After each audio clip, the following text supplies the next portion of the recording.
स्वामीच्या कृपेने अशक्यही शक्य होते. तुमचाही विश्वास असेल तर श्री स्वामी समर्थ लिहा. फेसबुक पेजला नवीन असाल तर फॉलो करा आणि चॅनलला नवीन असाल तर सबस्क्राईब करा. श्री स्वामी समर्थ सर्वांना. आज सकाळी सकाळीच पावसाने हजेरी लावलेली आहे आणि सकाळची सुरुवात पावसाने झालेली आहे. अंगण वगैरे झाडून काढलं आणि त्यानंतर लगेचच पाऊस आला. आज सडा टाकायचीही गरज पडलेली नाही.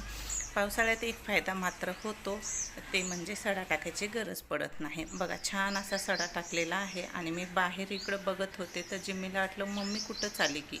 थोडंसं ऐका जिम्मीसोबतचं बोलणं. काय बाबल्या, कुठे जायचे? कुठे जायचे? मी जाई ना बाहेर. कुठं जाऊ? घर सोडून जाऊ? जाऊ? चल चालले. जाऊ का? झोपल्या होत्या, झोप्या करीत होतं. झोपेतून उठून इथे येऊन बघायले मम्मी कुठे चालली म्हणून. लय वास येते मम्मीचा, आहे ना? इकडं बघ.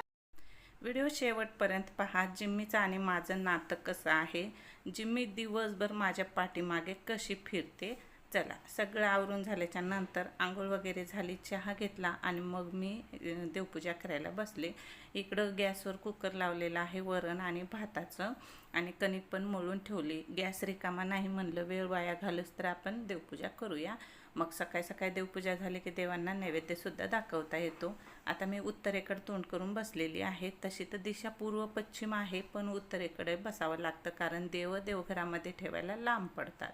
आता असं दिव्यामध्ये कालच्या फूल तयार झालेला आहे. त्यानंतर देवाची पूजा केली आणि देवघरामध्ये तेलाचा दिवा लावला आणि देवाच्या उजव्या हाताला म्हणजे स्वामीच्या समोर तुपाचा दिवा लावला.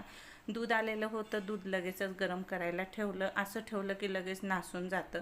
त्यानंतर मग वरण भात झालेला आहे आणि कणिक पण छान भिजलेली आहे. चला म्हणलं अगोदर वरणाला फोडणी करून घेऊया आणि त्यानंतर मग सगळ्यांना गरम गरम पोळ्या झाले की जेवायला वाढता येतं.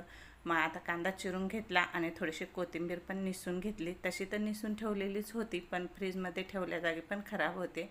निवडून घेतली, स्वच्छ धुतली आणि चिरून घेतली आणि छान असं टोमॅटोचं आंबट वरण तयार केलं. आता ही वरणाची रेसिपी तुम्हाला हवी असेल तर नक्की कमेंट करून सांगा आणि ते शॉर्ट व्हिडिओमध्ये येऊन जाईल. त्यानंतर मिस्टरांचं ताट वाढून दिलं, त्यांना तूप टाकलं आणि पोळी भात असं वरण केलं ना, भाजीची पण गरज पडत नाही. आता गेलेली आहे आमची लाईट आणि घरात पडलेला होता अंधार आणि मस्त वातावरण झालेलं होतं, छान वारं सुटलेलं होतं. मग मी तुळशीजवळ येऊन बसले आणि जिम्मी लगेचच माझ्यासोबत आले. जिम्मी माझी पाठ सोडत नाही, माझ्यासोबतच असते आणि माझ्या पाठीमागच असते. आणि इथं बघा, स्वस्तिकच्या झाडाला किती छान सुंदर असं फूल आलेलं आहे आणि छान असं वाऱ्याने फांटा हलत होता आणि ते फूल पण डोलत होतं. किती छान वाटतं ना. बघा, वारस छान सुटलेलं आहे आणि आता सध्यानं या झाडाला फुलं छान अशी मोठी मोठी येत आहेत. लाईट गेलेली होती, माझं जेवण झालेलं नव्हतं. मला आज भाकरीचा उपमा करायचा होता, शिळ्या उरलेल्या, त्यामुळं बसलेली होती. मग लाईट आली, मिक्सरला भाकरी काढली आणि त्याचा उपमा तयार केला. आता ही उपम्याची रेसिपीसुद्धा तुम्हाला सेपरेट व्हिडिओमध्ये येणार आहे. मग जेवण वगैरे केलं, थोडासा आराम केला. आता वाजलेले आहेत 5. चला म्हणलं चहा घेऊया. चहा उकळायला ठेवला. आता चहा छान उकळलेला आहे. खूप वेळ उकळल्याच्या नंतरच मी चहा घेत असते. मला एका उकळीतला चहा अजिबात आवडत नाही. चला, आज वातावरण पण छान आहे, मस्त वारं सुटलेलं आहे. तुळशीसमोरच बसून चहा घेणार आहे.